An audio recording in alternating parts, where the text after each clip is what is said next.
You board your flight, find your row, and notice something that has become strangely common. The plane is half empty. Whole rows sit vacant. You have the entire aisle to yourself. The flight attendants move through a cabin built for 200 people, carrying barely 100.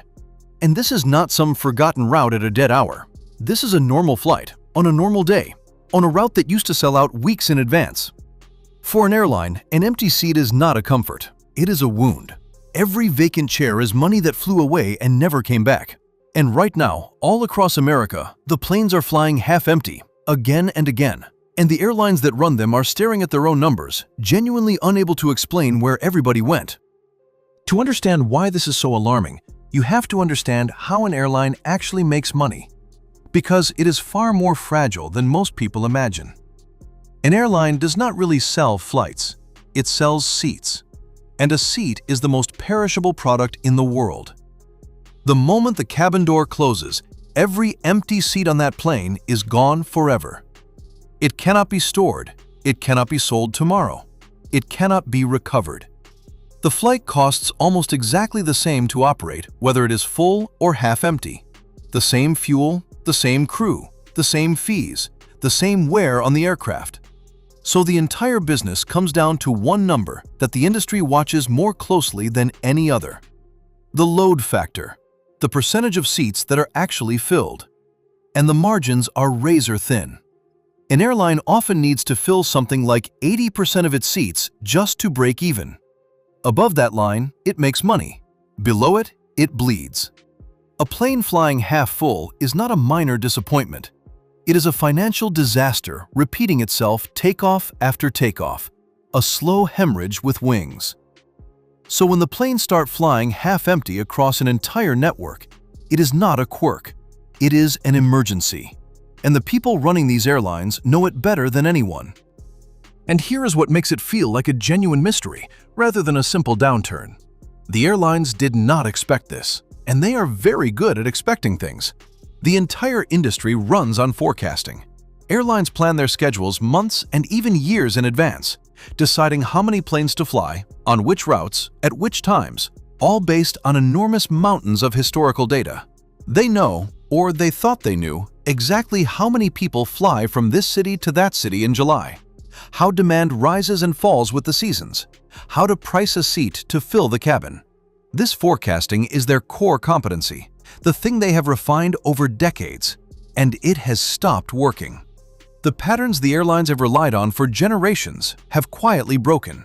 They scheduled the flights the data told them to schedule, priced the seats the way the models said to price them, and then watched, baffled, as the passengers simply did not show up in the numbers history promised.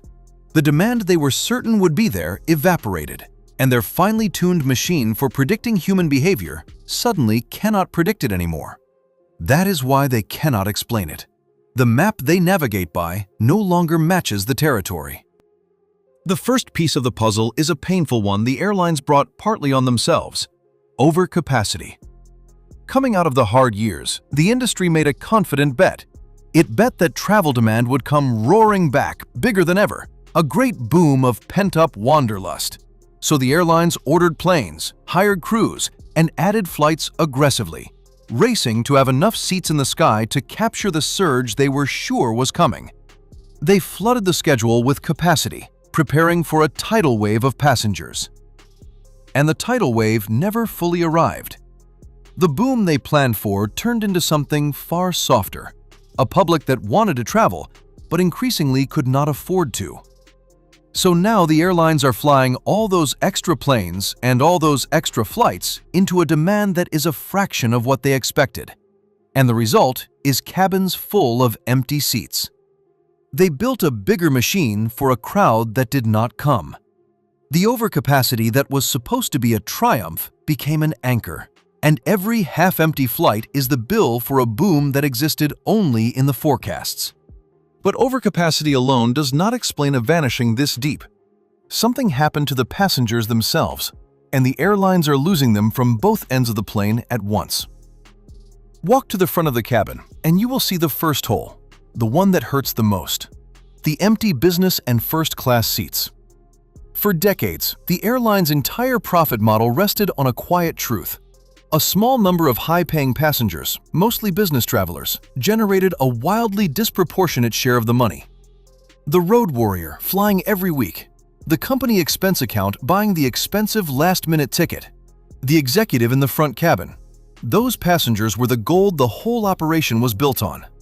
They paid the premium fares that subsidized everyone behind them, and they have not come back. The world learned to do business over a screen, and a huge share of that lucrative business travel simply never returned. The most profitable seats on the plane are now the emptiest, and no number of cheap leisure travelers in the back can replace the money that used to walk on at the front. The airline lost its golden customer, and it is still searching, in vain, for someone to take his seat. If the half-empty cabins are something you have noticed yourself, take one moment and subscribe, because the second hole, at the back of the plane, is the one that ties this whole story to something much larger. Because while the front of the cabin emptied of business travelers, the back of the cabin began emptying of everyone else, for a reason that has nothing to do with airlines at all. The ordinary leisure traveler, the family, the couple, the working person taking a trip has been pulling back. The cost of everyday life has squeezed American households until the vacation became a luxury too far. Travel itself got more expensive at the same moment families had less to spend. Savings turned into debt, and so the great mass of regular people who filled the economy seats began, quietly, to stop flying. They drove instead, or they stayed home, or they canceled the trip entirely. The airlines can discount the seats, but they cannot manufacture money in their customers' pockets. When a huge portion of the public can no longer afford to fly, no fare sale in the world will fill those planes. The empty seats in the back of the cabin are the same empty driveways and unpacked suitcases happening all across the country, lifted 30,000 feet into the air. The airline is just the place where you can see the whole nation's pullback laid out in rows. And then there is the third hole, the one that comes from beyond the country's borders, the international visitor. America was always one of the most visited nations on Earth, and those foreign travelers filled the international flights and connected onward onto domestic ones, pouring into the system from every direction. But that inbound flood has been thinning. The strong dollar made a trip to America punishingly expensive for foreign families. The friction and the cost and the shifting global mood nudged travelers toward other destinations. So the planes that used to arrive full from overseas now arrive lighter, and the connections that used to feed the domestic network have weakened.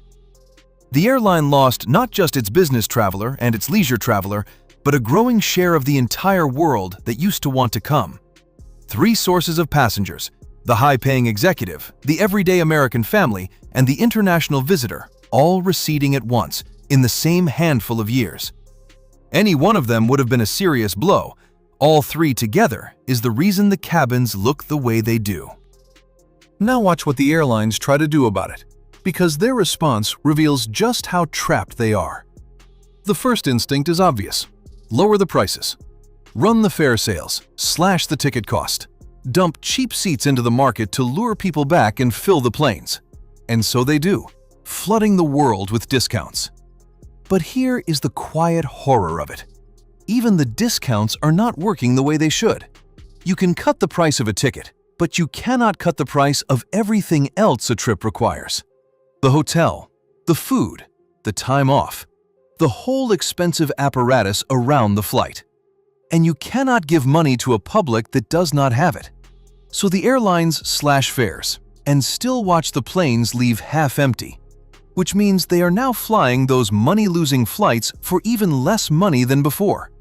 They are selling their most precious, perishable product at a discount and still cannot move enough of it.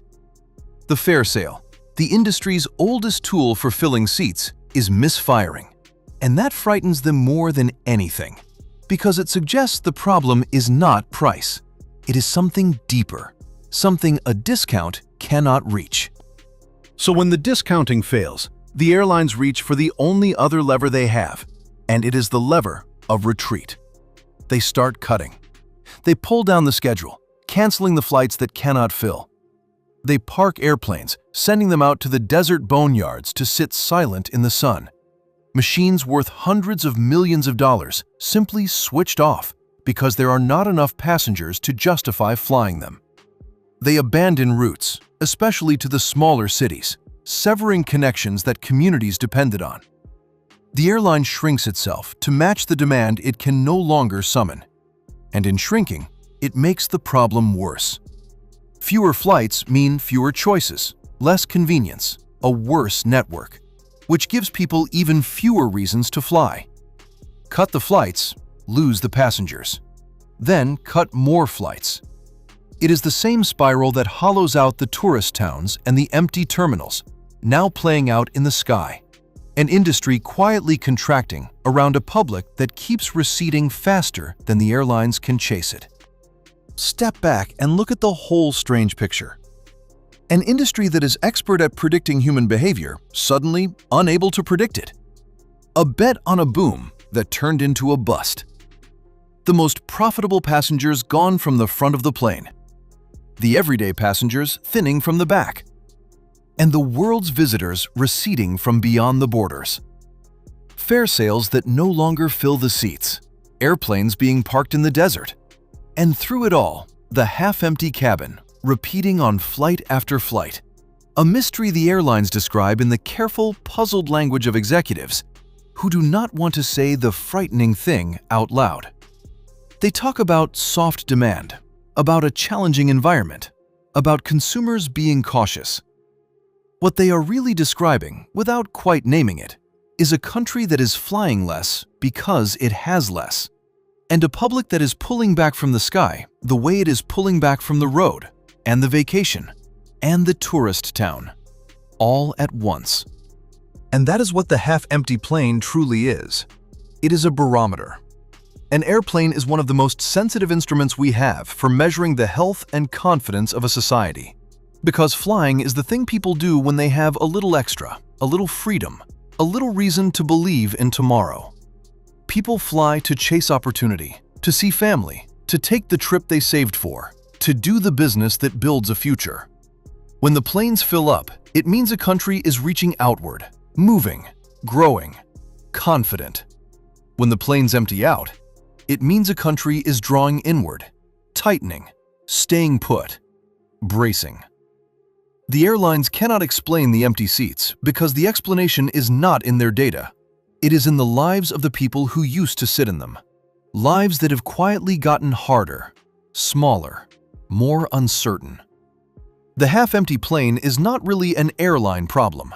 It is a national mood, rendered in rows of vacant seats at 30,000 feet. Maybe it turns around. Maybe the costs ease and the confidence returns, and the planes fill again, the way they always have after hard times. The desire to go places is woven too deeply into people to ever fully fade. But until then, the cabins will keep leaving lighter than they should. The airlines will keep cutting and parking and discounting in confusion. And the empty seat beside you will keep telling a story that the people who run these airlines cannot quite bring themselves to tell. The story of a country that is, for now, staying home. So the next time you board a flight and find yourself in a cabin that is far too quiet, with empty rows stretching out around you, do not just enjoy the extra space. Look at it. Each one of those vacant seats is someone who is not there, someone who used to fly and no longer can, or no longer will. You are sitting inside the clearest picture we have of a nation pulling back, and the airlines, for all their data and all their expertise, are as unsettled by it as anyone. Subscribe, because next we are following this quiet all the way down to the ground, into the small American cities that are losing their last flights, and watching the modern world disconnect from them, one departure at a time. Until then, notice the empty seats. They are trying to tell you something about where this country is really going.